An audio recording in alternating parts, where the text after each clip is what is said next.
Hello friends, welcome to my channel Green House. और आज का हमारा पौधा है जेड प्लांट।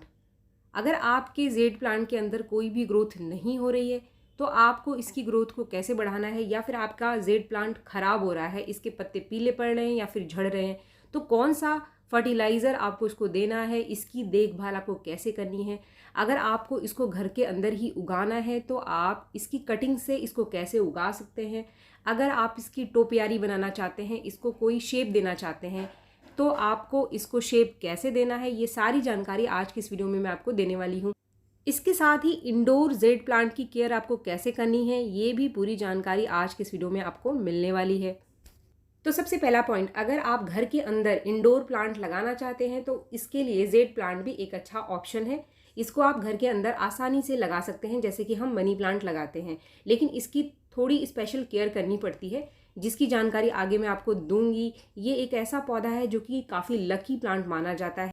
जेड प्लांट घर में पाई जाने वाली जितनी भी नकारात्मक ऊर्जा है उसको बाहर निकालता है और सकारात्मक ऊर्जा को हमारे घर के अंदर लेकर के आता है। इसके साथ ही वास्तु की दृष्टि से जेड प्लांट में पैसों को खींचने की क्षमता पाई जाती है। तो अगर आप वास्तु को मानते हैं तो अपने घर के अंदर जेड प्लांट का पौधा जरूर लगाएं, चाहे आप इंडोर लगाएं या फिर आप आउटडोर लगाएं।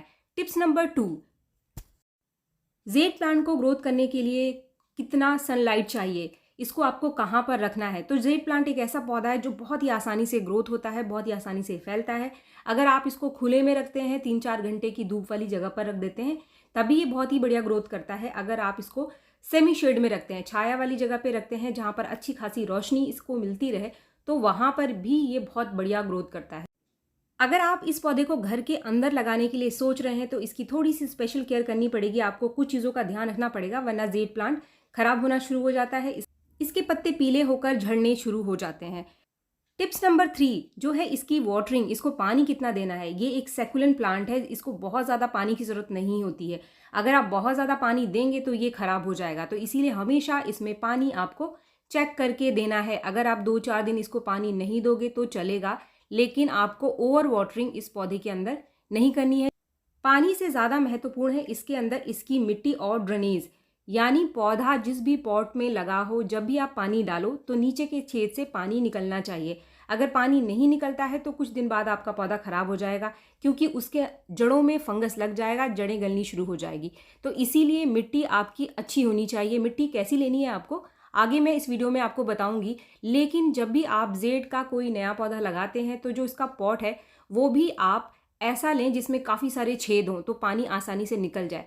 ये देख रहे हैं आप, ये है ब्लैक कलर का नर्सरी पॉट। तो आप जब भी जेड प्लांट लगाते हैं तो कोशिश करें कि स्टार्टिंग में आप नर्सरी पॉट में ही लगाएं। ये बहुत ही आसानी से, जो नर्सरी पॉट है जिसमें बड़े बड़े छेद होते हैं, आसानी से आजकल मिल जाता है नर्सरी में, किसी भी साइज़ का आपको मिल जाएगा। 3-4 इंच से लेकर के 12 इंच तक का ये नर्सरी पॉट आपको आसानी से नर्सरी में मिल जाएगा, या फिर आप ऑनलाइन भी परचेज कर सकते हैं। तो फ्रेंड्स, इसके बाद हम बात कर लेते हैं इसकी मिट्टी के बारे में। इसकी पॉटिंग मिक्स कैसी होनी चाहिए। जब भी आप किसी जेड प्लांट को लगाते हो तो इसकी मिट्टी ऐसी होनी चाहिए कि जिसके अंदर बिल्कुल भी पानी ना रुके। एक स्पेशल टाइप का आपको पॉटिंग सॉइल इसके लिए बनाना पड़ेगा। जो कैक्टस के लिए पॉटिंग मिक्स इस्तेमाल किया जाता है, वही पॉटिंग मिक्स जेड प्लांट के लिए भी इस्तेमाल किया जाता है। लेकिन अगर आप खुद से घर में इसकी सॉइल मिक्स बनाना चाहते हैं तो इसके लिए आपको किस तरीके से बनाना है, चलिए वो मैं आपको दिखा देती हूँ। फ्रेंड्स, अगर आपका जेड प्लांट ग्रोथ नहीं कर रहा है और घर में ही आप इसके लिए पॉटिंग मिक्स बनाना चाहते हैं, तो यहाँ पे सिर्फ 3 चीज़ें आपको लेनी है। इसमें मैं बिल्कुल भी मिट्टी का इस्तेमाल नहीं कर रही हूँ। कोई भी इंडोर प्लांट जो आप घर के अंदर लगा रहे हो तो ऐसी ही पॉटिंग मिक्स का इस्तेमाल आप करें। इससे जड़ों की ग्रोथ बहुत अच्छी होती है और जो भी इंडोर प्लांट है कभी भी हमारे ख़राब नहीं होते हैं। तो यहाँ पर मैंने लिया है 40% वर्मी कंपोस्ट। बाकी जो 2 चीज़ें आप देख रहे हैं इसमें है 30% कोकोपिट और 30% राइस हस्क, यानी कि धान का छिलका। तो बस इन तीनों को मिलाकर ही आपको पॉटिंग मिक्स बनानी है। किसी भी तरीके का कोई मिट्टी या फिर कोई और चीज़ इस्तेमाल करने की ज़रूरत नहीं है। तो फ्रेंड्स, हमारी पॉटिंग मिक्स तैयार हो गई है और मैं आपको एक नया पौधा भी इसके अंदर लगा करके दिखा देती हूँ। कुछ कटिंग्स मैंने पहले से उगाए थे जो कि लग चुके हैं, तो इनको लगाने के लिए ये पॉट मैंने लिया है। तो आप देख सकते हैं कि इसके अंदर कितना सारा छेद मैंने पहले से ही बना लिया है। अब इसकी ड्रेनेज अच्छी रहे, नीचे इसके अंदर पानी ना रुके, तो इसके लिए जो नीचे बेस में मैं चीज़ रखने वाली हूँ वो है राइस हस्क, यानी धान का छिलका। तो धान के छिलके की वजह से ये जो छेद छोटे छोटे हैं वो कभी भी बंद नहीं होंगे। जो भी प्लास्टिक के पॉट आप खरीद करके लेकर आते हैं जिसके अंदर छेद नहीं होते हैं, तो उनमें आप बहुत सारे छेद ज़रूर बनाएं, ताकि कभी भी पानी पॉट के अंदर नीचे ना रुके, वरना आगे चल के आपका पौधा खराब हो सकता है। तो फ्रेंड्स, यहाँ पर कुछ कटिंग है जिनको मैं यहाँ पर लगाने वाली हूँ। इनको कुछ महीने पहले मैंने ग्रो किया था और काफ़ी अच्छे से ये कटिंग लग चुकी है। फ्रेंड्स, जेड प्लांट की कटिंग बहुत ही आसानी से आप घर में ग्रो कर सकते हैं और इसकी टोपियारी भी बहुत ही आसानी से आप बना सकते हैं। इन दोनों चीज़ों की जानकारी आगे इस वीडियो में मैं आपको देने वाली हूँ। इन पौधों को लगाने के बाद आगे इसमें वाटरिंग करके भी मैं आपको दिखा देती हूँ कि इस तरीके के लगे पॉटिंग मिक्स में कभी भी पानी रुकता नहीं है और कभी भी आगे जाकर जड़ें खराब नहीं होती हैं। जड़ों की ग्रोथ बहुत अच्छी होती है और पौधा भी तेजी से ग्रोथ करता है। इसके बाद टिप्स नंबर 5, अगर आप इसकी कटिंग को लगाना चाहते हैं तो काफ़ी बढ़िया टाइम है इस समय इसकी कटिंग को लगाने के लिए, या फिर अगर आप नया पौधा खरीदना चाहते हैं तो इसके लिए भी ये काफ़ी बढ़िया टाइम है। इस समय आपको नर्सरी से इसके नए पौधे मिल जाएंगे बहुत ही आसानी से, और बस एक पौधा आप ले लो। इसके बाद तो इसकी कटिंग से ही आप घर के अंदर बहुत सारे पौधे तैयार कर लेंगे। इसकी कटिंग लगाना बहुत ही आसान है। इसकी जो जड़ें हैं वो बहुत ही आसानी से निकल करके आ जाती हैं, और कटिंग को लगाने के लिए भी ये काफ़ी बढ़िया टाइम है, गर्मियों का टाइम। इस समय कटिंग बहुत आसानी से ग्रो हो जाती है क्योंकि ये ग्रोइंग टाइम है जेड प्लांट का। इसको लगाने के लिए जो नीचे की पत्तियां हैं आपको इस तरीके से कुछ हटा लेनी है जितना आपको नीचे मिट्टी में धंसाना है। अब कटिंग को लगाने के लिए जो मीडिया आपको लेनी है, इसके लिए या तो आप सिंपल कोकोपीट ले सकते हैं, या फिर आप भुरभुरी मिट्टी का इस्तेमाल करें, या फिर जो मैंने पॉटिंग मिक्स अभी बनाया है उस मीडिया का इस्तेमाल भी आप इसकी कटिंग को लगाने के लिए कर सकते हैं। इसके बाद टिप्स नंबर 6, अगर आप टोपियारी बनाना चाहते हैं, अपने जेड प्लांट में कोई शेप देना चाहते हैं, जैसे कि आप देख रहे हैं ये एक पेड़ की तरह इसको मुझे डेवलप करना है, तो ये जो टोपियारी है इसको मैंने आज से 5-6 महीने पहले बनाया था, और इसको बनाना बहुत ही आसान है। आपको कहीं बाहर से खरीदने की ज़रूरत नहीं पड़ेगी। अगर आप मार्केट में जाते हैं, नर्सरी से लेने जाते हैं, तो ये बहुत ही महंगे टोपियारी मिलेंगे आपको, तो घर पर ही आप इसको आसानी से बना लो। इसको बनाने के लिए आपको लगभग एक साइज़ की कटिंग चाहिए। तो जितना मोटा पौधा आपको तैयार करना है, यानी जितना मोटा पेड़ आपको चाहिए, उतनी बराबर साइज़ की कटिंग आपको ले लेनी है। अब यहाँ पर मैं आपके साथ शेयर कर रही हूँ टिप्स नंबर 7 कि जेड प्लांट को हमें घना कैसे बनाना है, बुशी कैसे बनाना है। तो इसके लिए एकमात्र सॉल्यूशन है इसकी प्रूनिंग।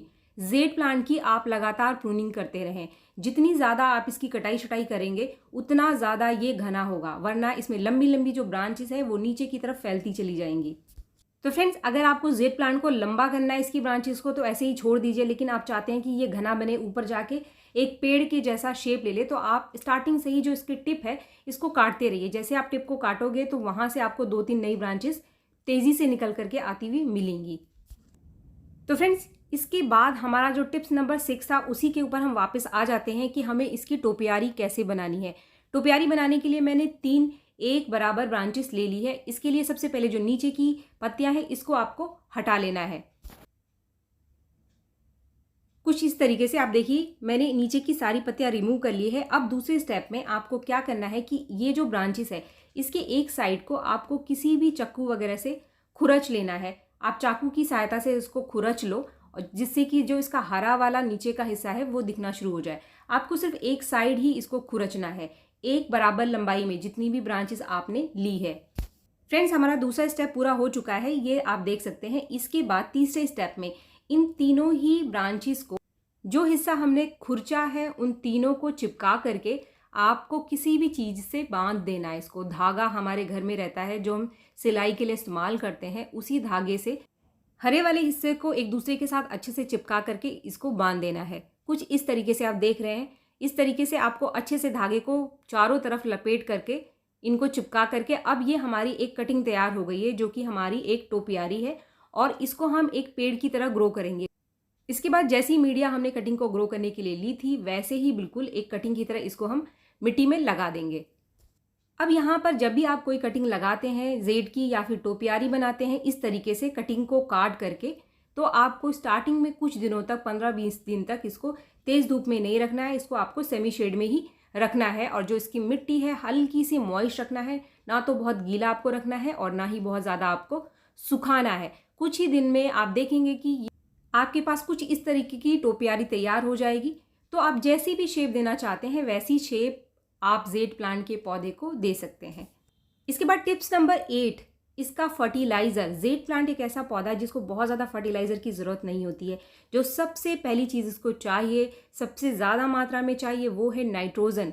क्योंकि ये एक पत्तेदार पौधा है, तो अगर नाइट्रोजन इसको अच्छी मात्रा में मिलती रहेगी तो ये बहुत ही बढ़िया ग्रोथ करेगा। इसमें बहुत ज़्यादा खाद देने की ज़रूरत नहीं है आपको कि आप बार बार दे रहे हो। इसके लिए जो सबसे बढ़िया होममेड फर्टिलाइज़र है वो है कॉफ़ी पाउडर। इसके साथ कुछ और फर्टिलाइज़र भी हैं जो कि आप इसके अंदर डाल सकते हैं, आगे इस वीडियो में मैं आपको बताऊंगी।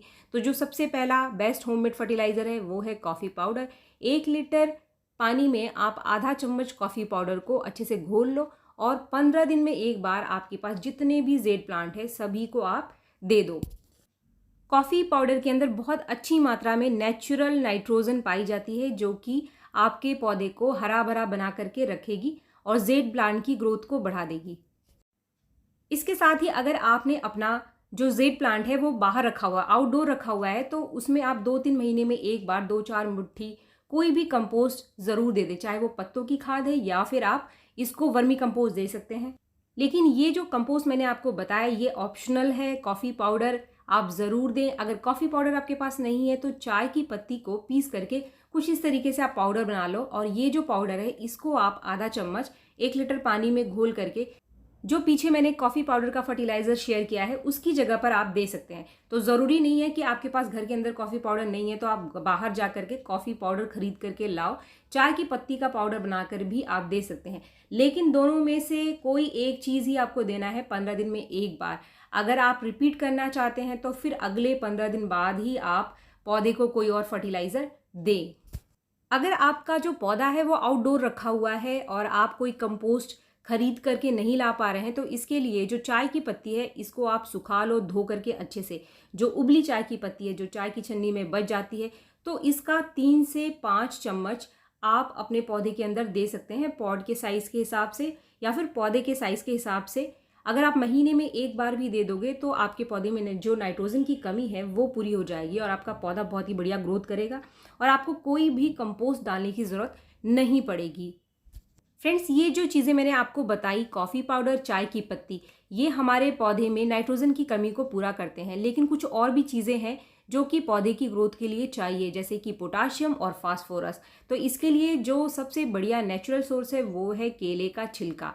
आप केले के छिलके को सुखा करके 1 दिन के लिए इसे भिगा करके रख दो और जो अगले दिन लिक्विड फर्टिलाइज़र बनता है उसका इस्तेमाल आपको अपने जेड प्लांट के अंदर करना है। लेकिन इस लिक्विड फर्टिलाइज़र को भी आपको 15 दिन में सिर्फ एक बार देना है। अगर आप एक बार कॉफ़ी पाउडर का पानी दे रहे हैं तो आप 15 दिन बाद महीने में एक बार केले के छिलके का जो फर्टिलाइज़र है, लिक्विड फर्टिलाइज़र, उसको दे सकते हैं।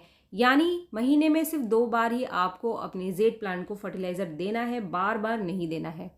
अगर आप अपने पौधे की पत्तियों को और ज़्यादा ग्रीन और घना बनाना चाहते हैं तो आप यहाँ पर मार्केट से खरीद करके यूरिया का इस्तेमाल कर सकते हैं या फिर आप NPK का भी इस्तेमाल कर सकते हैं। अगर आप NPK इस्तेमाल करते हैं इसके अंदर तो बैलेंस क्वांटिटी वाला NPK आपको लेना है, जैसे कि 10-10-10 रेशो वाला NPK या फिर 20-20-20 रेशो वाला NPK, या फिर कुछ दाने यूरिया के, बहुत ज़्यादा यूरिया का इस्तेमाल आपको नहीं करना है, कुछ 4-5 दाने यूरिया के आधा लीटर पानी में घोल करके इसके पत्तों के ऊपर अगर आप स्प्रे करेंगे तो पत्ते काफ़ी ग्रीन और हरे भरे रहते हैं।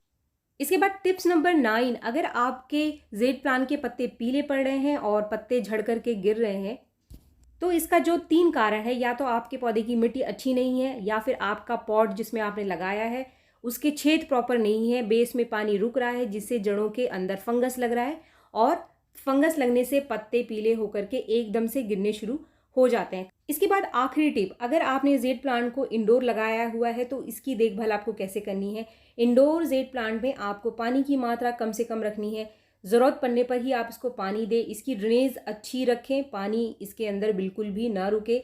और अगर आपके पौधे के अंदर ग्रोथ नहीं हो रही है तो आप इसको किसी ऐसी जगह पे रखें जहाँ पर जो छनकर धूप घर के अंदर आती है, जैसे कि विंडो वगैरह से, वो इसको मिलती रहे। तो हमेशा खिड़की के सामने आप इसको रख सकते हैं, अंधेरी जगह पे आप इसको ना रखें। अगर आप ऐसी जगह पे इसको रखना चाहते हैं बेडरूम में जहाँ पर रोशनी नहीं आती है तो आप इसकी जगह को रोटेट कर सकते हैं, यानी 1-2 दिन आप किसी ऐसी जगह पे रखें जहाँ पर इसको रोशनी मिल जाए और उसके बाद आप इसको अपने बेडरूम में रख सकते हैं या फिर ऐसी जगह पे रख सकते हैं जहाँ पर बिल्कुल भी दिन की रोशनी इसको नहीं मिल रही है।